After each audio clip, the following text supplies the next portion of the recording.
they get into the gears and they get wrapped around, they gum it up. The only way to get parts for these machines is to call Germany and have them sent over here. So it takes weeks and millions of dollars. It's a big process. So for years, for decades, those plastic bags were ruining our recycling business. It was insane.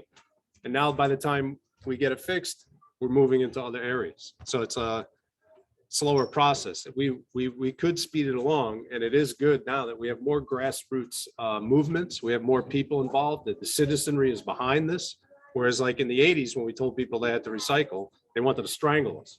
I don't have time for that. And back then it was a lot harder. I admit that. We had to separate glass by color and all that. Yeah. We've made it easier over the years. You can throw all your recycling into one bin, New Jersey, right? And they'll pick that all up at the same But time. we have, so just so you know how North Bergen works, I don't know if you guys know this because a lot of times when we pass your houses, you're sleeping, but so we have one glass truck that goes down your street that takes all the plastic and glass and cans. And then we have a paper truck that goes down the street because they go to two different places. Mhm. So the plastics and the glass go to Jersey City. The paper right now actually goes to Jersey City as well, because the other place just burnt down 2 weeks ago Yeah. from a battery. So, Is that what it was? yeah, battery. There you go. So, So yeah, a lot of people don't even understand the recycling business, how it works. They think we just collect this stuff and we send it off to factories to be made into magic products. It's really not how it works. It works the same way as a commodities market works. The price of plastic fluctuates every day. The price of paper fluctuates every day. It's not just about recycling these things. It's about finding manufacturers who need your product. So the recycling coordinators need to literally offload hundreds of tons of materials every year.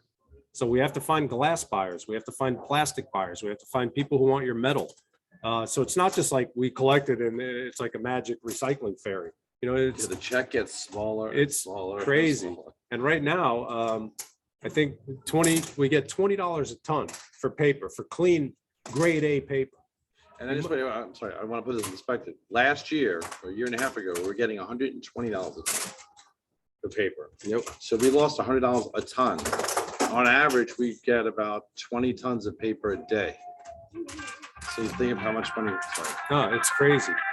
So the biggest problem we're having with plastic recycling right now is that it's cheaper to manufacture new plastic than it is to recycle old plastic. It's all chemicals. Doesn't cost them anything. They fill up a drum, they could pour it into the molds. It's easy. New plastic has a negative value right off the manufacturing line. It's not worth anything. It's worth less than nothing. Brand new.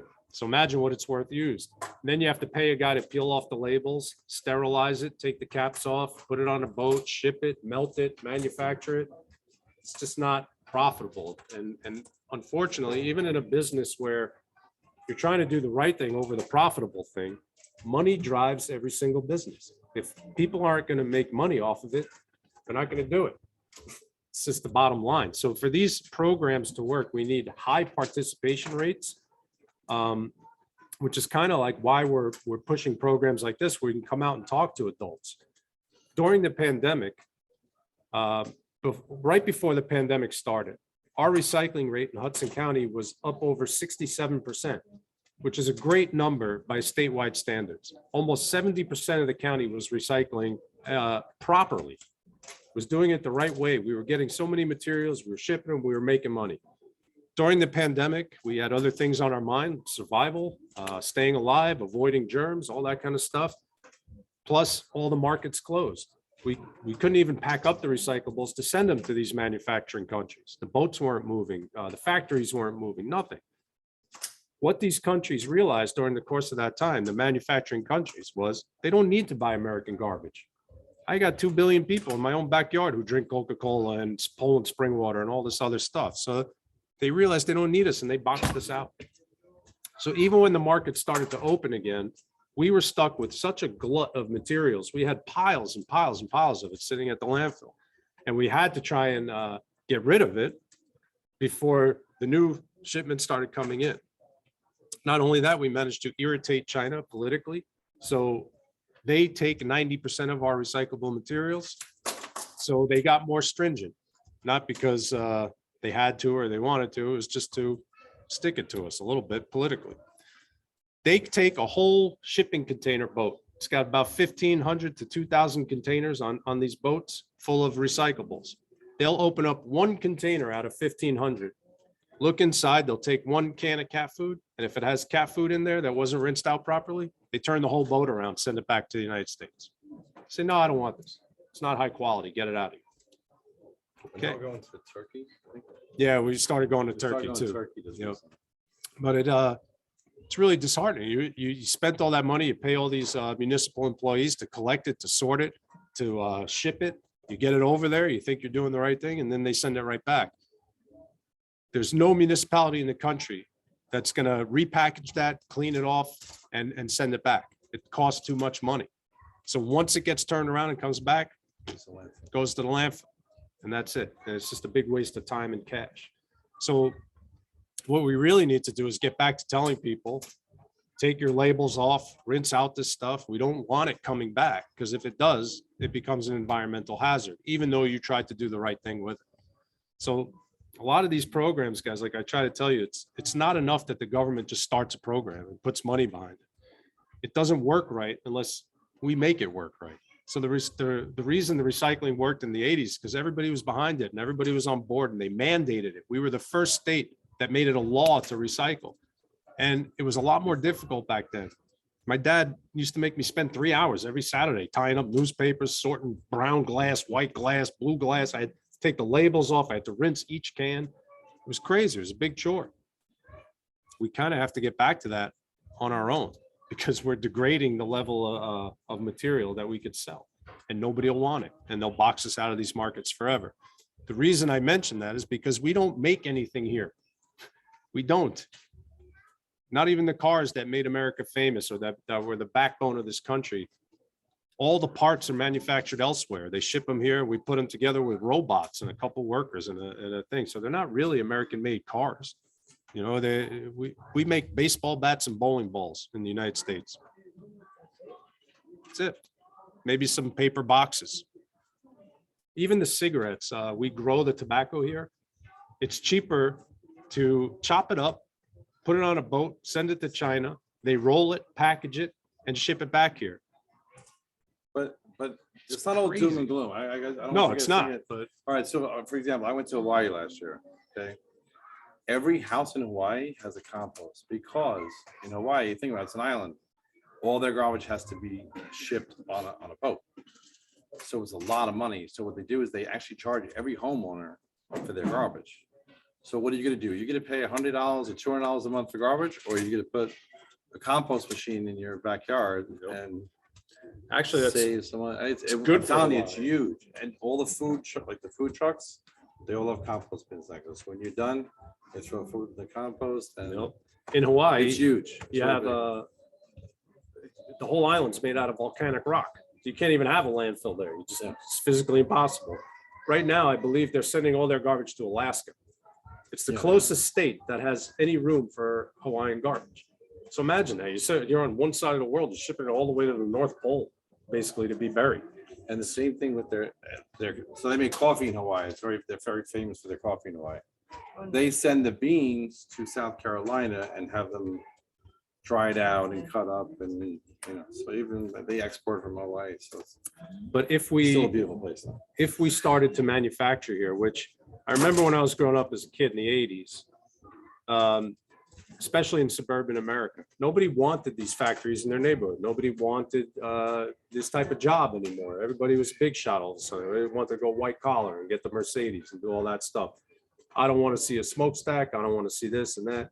But now businesses are taking, before they open up these manufacturing plants, before they open up any of this stuff, they're taking green initiatives into mind. So now you can open up a manufacturing plant. It won't be 1/3 as deadly as something that was up in the 70s or the 80s. You're always going to have an environmental impact with anything that you do. But right now we can manage this stuff, and we need to get back to a manufacturing base in this country, especially if we want these recycling programs to work properly with the amount of garbage that we produce. And that's our biggest problem right now. Americans produce too much garbage. And you have to understand too, there's a carbon footprint, okay? So our trucks they go out every night, okay? They pick up your garbage in front. So if we do half the town one night, we do half the town the next night, right? Twice a week. All that garbage gets trucked to Newark. It goes through a machine. They put it on a train, diesel train. And like Wade said, they go to Tennessee. Just think about how much of pollution that's creating.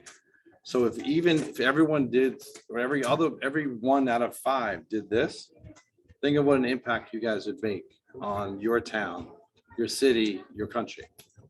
So that's what we're trying to educate everyone. It's those little things, those little bad habits that we all grew up having. Like when I was a kid, we used paper Dixie cups in our bathroom. Right. This is You're something really that- showing your age. I know. Turned 50 yesterday. Where does paper come from? Trees. The average tree will take 30 to 50 years to grow to adult size. We cut it down, we turn it into paper, turn it into this little cup. But the problem here, guys, we don't have paper mills in the United States anymore. So what we do is we cut down our trees in Seattle or down in Texas somewhere, put them on a boat, we ship them to China, they chip them up, turn them to paper, turn them into cups. They box them up, put them on a boat, send them back here. Then we put them on trucks, send them all over the country. Go to Walmart, you buy this cup, bring it home. You rinse your face out one time and you throw that tree in the garbage. Tree lived all those years for that, for that life cycle. It drives me insane. These types of one-use products, plastic forks, plastic knives, I know they seem convenient. It's not cool. They just take up so much room, so much effort, so much energy to actually produce them. It's just not worth it. I know it sounds crazy, maybe a pain in the butt to get used to it, but I carry around a reusable bamboo fork, knife, and spoon in a bag in my car. I use it, I wash it, I put it back in the bag, and I always have it. I don't have to throw plastic forks in the garbage can every day. I bought that reusable coffee cup. I use that every day. I don't produce styrofoam for that anymore. I cut back on the amount of time I shower. How many of us stand in the hot shower in the morning for a half hour, 25 minutes? How long does it take you to wash your hair and your face? 3 minutes. You know, you're burning oil, you're doing all this stuff when you turn on the light. It's all connected. So I'm yelling at my kid and my wife all the time. You know, when you leave the room, turn off the lights.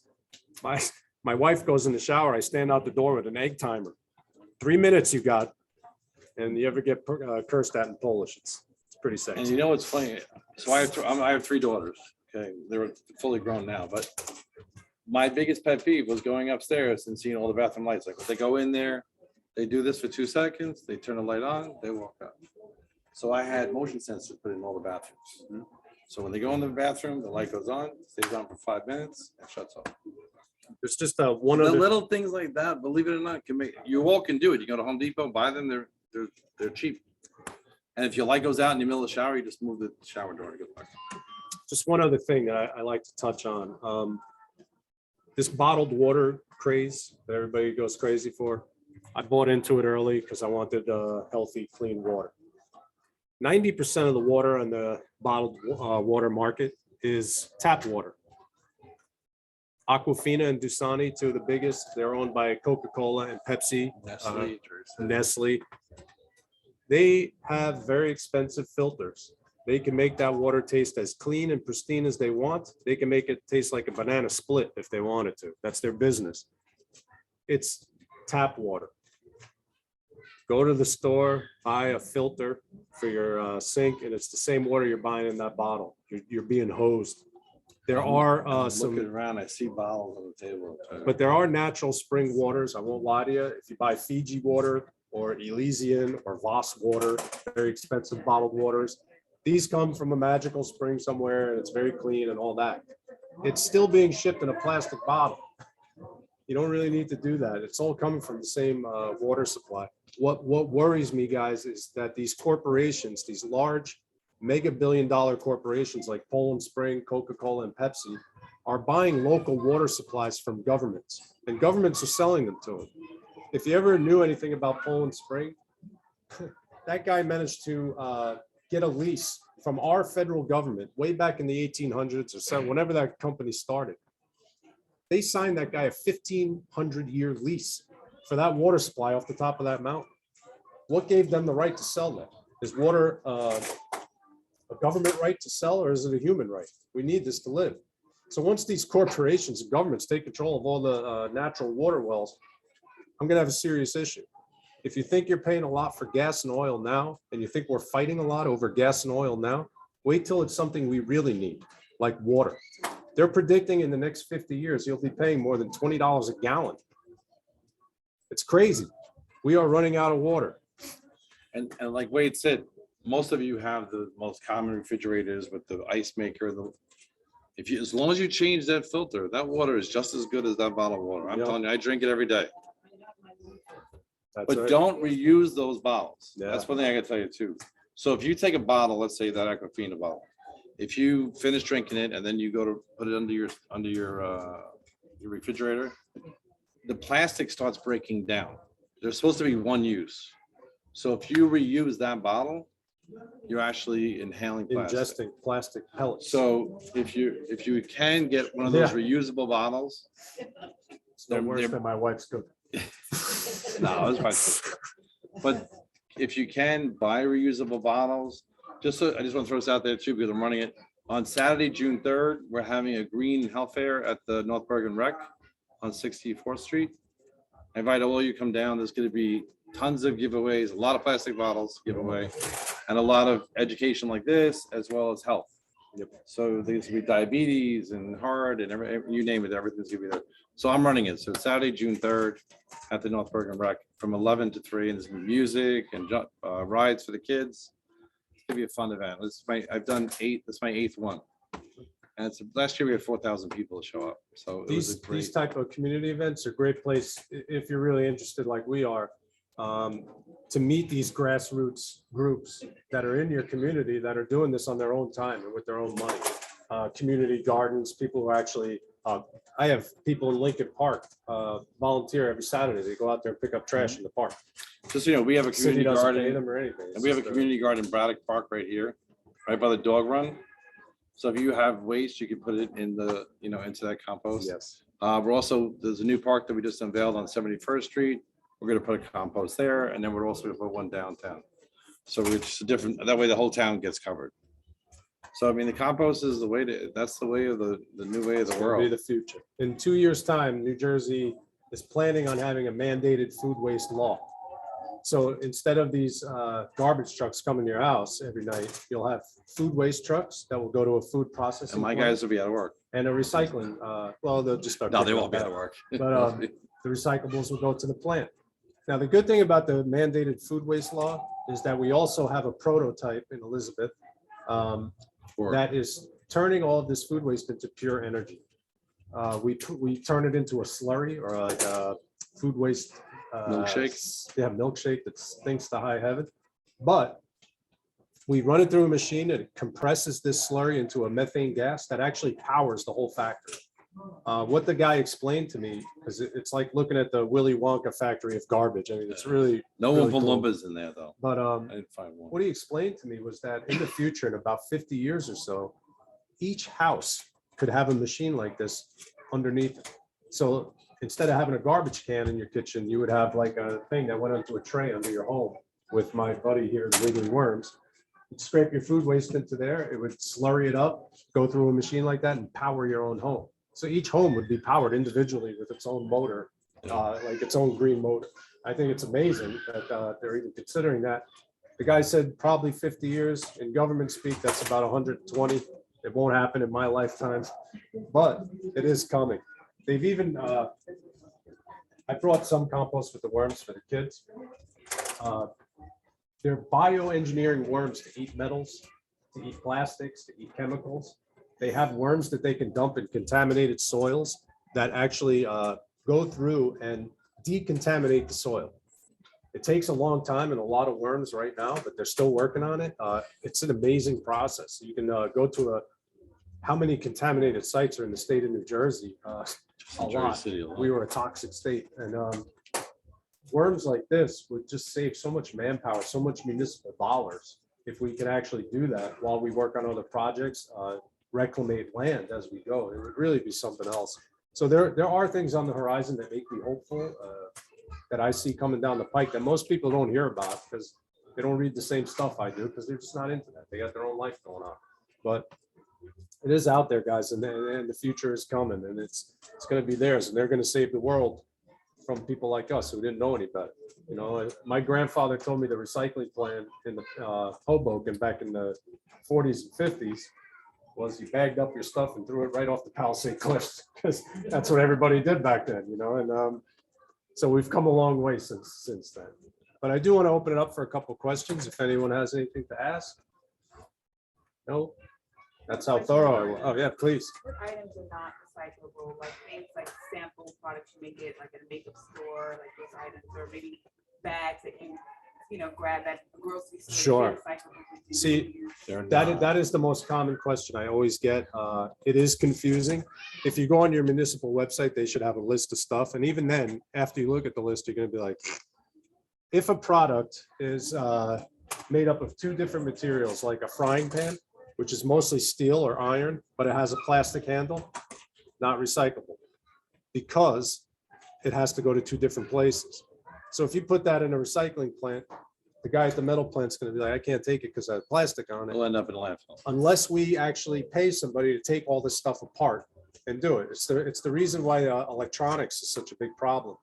Electronics are recyclable, but we had to start a whole new industry to recycle electronics because there's glass, there's chemicals, there's metals, there's plastic, there's all kinds of stuff. So really, when we collect all things like this laptop or television like this one, we actually send it to a place in Philadelphia that has 100 guys in there that are just taking this stuff apart all day. It's actually amazing to watch. They separate the copper from the metals and the glass. They have a machine that cuts the screen off, and that gets recycled. It's actually pretty It amazing. is a process, but yeah, like, you know, you can't throw this in a recycling bin. If you look, everybody here gets an Amazon, I'm sure, right? If you're anything like my wife, they come to your house 17 times a minute. But in every Amazon box, they give you these bubble wrap things, and on the things it says it's recyclable. And they're not lying. It's made from a recyclable plastic. But in the state of New Jersey, we cannot recycle film plastic. Anything flimsy like that, we can't do it. We can't put it in our machines. They cause millions of dollars worth of damage. The only two states that can house plastic like that are Colorado and California. And it's because they have a population that's 99% granola, and they all want that stuff. So, you know, we don't have that here. As much as we want to recycle, we call recyclers who put all that stuff in the bin wishful thinkers, because it is a recyclable material. It should be And the recyclable. intent is nice. I agree with them 100%. But if it's a dual material product that has two, you know, like a metal and a plastic, or a rubber and a metal, something like that, you just can't do it. Even the car tires on a rim, we have to take them off, recycle the rim in one place and rubber in another. So it does get tricky like that. But those types of plastic bags, films, plastics, no. Any dual product material like that, you can't. But Yeah, because like I'm on the road at 5 a.m. So I'm behind the garbage trucks that you guys see, don't see. I don't know if you see them or not. So on recycle day, I could write a book of what I see out there. everything. Tricycles, not recyclable. I know they're plastic tricycles, but they have metal built into them. Stuff with metal and wood together, you know, like it just goes on and on and on. Plastic tubs are not recyclable. I'll even show you like this. I'm sorry, I'm coming back. She's crying. What are you doing? I know. I'll return the wall to the castle. This is an industrial plastic, much more heavy duty than the plastic in a bottle like that. Plastics like this are not recyclable. They're a menace. They can be melted down and turned into other things, but the market for these things is very, very small. They are a lot more chemically harmful to soil than a plastic like that. So something like this cannot go in a recycle bin.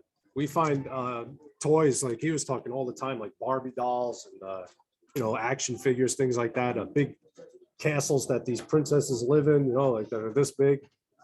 They don't go in a recycle bin. They will contaminate a whole load like that. So these That types goes of out on industrial garbage. plastics, So that would go on a garbage night and that would go to. But even- the dump. me knowing what I know they can recycle this.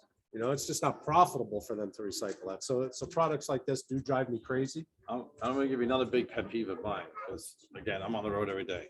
So you guys get a new TV. Now everybody's getting 70-inch, 75-inch, 100-inch, whatever. Now you guys put the box out in front of your houses. with the styrofoam is not recyclable. So what you have to do is take the styrofoam out, put that out with your garbage. The cardboard is 100% recyclable and it's worth money, so that's great. But take the styrofoam out. The styrofoam is not recyclable. There's one company in North Bergen that actually delivers for Home Depot, Lowe's, PC Richard, and somebody else. They actually melt all the styrofoam that they do. So if they do a delivery to your home, and when they haul it away, they actually take the styrofoam, they put it through a machine, they melt the styrofoam, they sell it back to the styrofoam manufacturer. That's the only one. We don't have that machine to do it in our plant, because you're gonna heat up to like 5,000 degrees. It whatever it wouldn't is. be profitable. You'd have to pay somebody to sit there and melt it all day. You'd have to pay that guy, insure that guy, give him benefits. And we'd have all to that kind of separate stuff. it.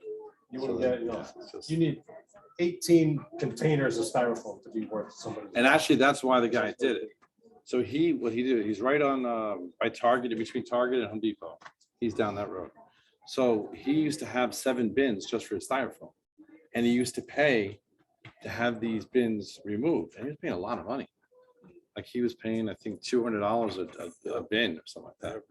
So he looked into it and he bought the machine. All the styrofoam goes in the machine and comes out like a little snake. And it goes right, and he makes money off it. So he's very smart. They So make we weird, gave him an award, uh, actually, we gave him an award at the, They make weird Yeah. resin products out of it, like picture frames and Yeah. stuff like that. And it's very strange. I don't know. They paint it and make it look like wood. so don't think that like it's like a doom thing. Like we're on the start, we're on the forefront Yeah. of all these meetings. We meet with people from not just, New Jersey is a huge state. I don't know if you guys know this. Every single town has a recycling coordinator. They have environmental people in every town. So we meet together 4 times a year, and the ideas that come in and out from the public, from the residents, and you know, these environmental people, which are great. We take their ideas, we look at to see if it's possible. And then again, there's politics involved too. Can we pass it? Is the money, can it make somebody mad? We don't care if we get people get mad, because you know what, they can make something else. I'm not worried about. Pretty those much. people. I'm not worried about that. Maybe higher ups might be, but we did get the plastic ban passed. We So I did. think that was a huge, 15 years later. I didn't think that was ever gonna pass, but took 10, 15 years, but it passed. Things have sped up now that everybody's behind this stuff. Like what we've seen in the last, say, 10 years, people really getting behind our business. Whereas maybe before, so we felt neglected. We felt like people just didn't care. Now we have armies of children screaming at us for Yeah. what we're telling them. You know, the worm guy, when I go to these schools, I'm very popular. I go to A&P and everyone says, there's the worm guy. You know, so it's a big deal for us, you know, like we're finally getting our notice. It's not about recognition. I don't want anybody to know who the worm guy is. I want them to know the worms and what they can do for you. So, you know, for us, it's actually an exciting time. You know, the way that they present it to us and the way they tell us to present it, it does sound scary and it does sound like doom and gloom. But if we couldn't fix this thing, if we couldn't change it, I wouldn't be here wasting your time like this. I would come in here with a case of beer and just say, hey, the world's ended, let's party, you know. But that's not what's happening. I think we can fix it. We can turn it around for sure. Absolutely. So I will let you go home to dinner. I want to thank you so much for your time. Thank you, Mr. Stampy, for coming out. Thank you, Mr. And, Fraser. Every hand for Mr. Fraser here from Yeah. AC. So I don't know if you got to know, so